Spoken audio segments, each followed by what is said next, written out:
और रिकॉर्ड तोड़ दिया है और फिर से अपने आप को साबित कर दिया है। कुछ अमीर देशों के बीच जैसे कि चाइना, रशिया और यूएसए के बीच भारत आज चौथा देश बन गया जिसने मून पे सॉफ्ट लैंडिंग करवा दी अपने चंद्रयान-3 मिशन से, जिसके कारण आज भारत को कुछ ऐसे फ़ायदे होने वाले हैं कि जो लोग अब तक बोलते थे कि स्पेस मिशन पे पैसा क्यों फूँक रहा है भारत, उसके अब रिटर्न्स आने शुरू हो जाने वाले हैं। और आज देखेंगे चंद्रयान-3 की वजह से होने वाले भारत को फ़ायदे। भारत ने प्रूव कर दिया है। पहला पॉइंट जो इसरो से सबसे पहले सवाल पूछा जाता था कि इसरो पे इतने पैसे क्यों लगाए जाते थे, उसी को प्रूव करते हुए भारत ने आज एक अपना जवाब दे दिया है अपनी सॉफ्ट लैंडिंग सक्सेसफुल करवा के कि अब भारत के सारे ही सैटेलाइट लॉन्चर्स यूज़ किए जा सकते हैं और उससे हम दूसरे देशों की मदद करके पैसे भी कमा सकते हैं और वो इतने ज़्यादा बड़े अमाउंट में हो सकता है जिसका हमें कोई अंदाज़ा ही नहीं है। और जिस मेथड या जिस प्लान को लेके कि अपने रॉकेट्स को यूज़ करवा के दूसरे देशों की सैटेलाइट्स लॉन्च करवाता है नासा, वो सेम चीज़ अब हम काफ़ी कम रेट्स में और जो कि हमें बहुत ज़्यादा फ़ायदेमंद हो और अपनी जुगाड़ वाली मेथड से, जिसकी वजह से हमने एक अलग मेथड को चुन के चंद्रयान-3 को सक्सेसफुल करवाया,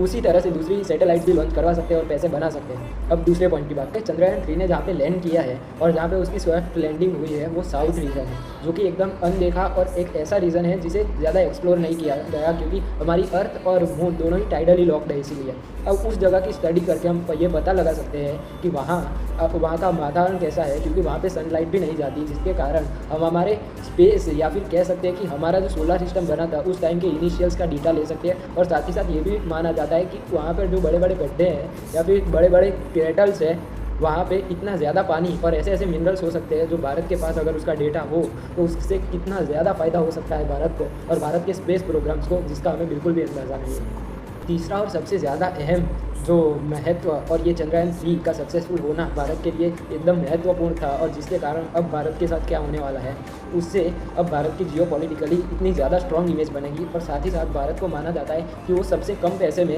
सबसे ज़्यादा अच्छा काम करके देता है, जो कि हमने अपने चंद्रयान लॉन्च में ही प्रूव कर दिया कि बाकी यूएस, रशिया और चाइना के बजट्स कितने थे और इंडिया के चंद्रयान-3 का बजट कितना कम था, उसमें भी हमने सक्सेसफुली सॉफ्ट लैंडिंग ऐसी जगह पे करवाई जहाँ पे अभी तक किसी ने एक्सप्लोर भी नहीं करना शुरू किया था। अब ये इमेज भारत को और भी ज़्यादा इन्वेस्टर्स और भी ज़्यादा इकोनॉमिकली स्ट्रॉन्ग बना सकती है और भारत को एक ऐसा पॉइंट बना सकती है अगले 10 सालों के लिए जहाँ पे वर्ल्ड से सबसे ज़्यादा पैसा भारत में आएगा और वो अपने अलग अलग सेक्टर्स में लगेगा। तो ये भी एक बहुत सही काम हुआ चंद्रयान-3 के सक्सेसफुल लॉन्च की वजह से। वीडियो पसंद आई हो तो प्लीज़ इस वीडियो के कमेंट सेक्शन में प्राउड ऑफ इसरो लिख देना। Thank you.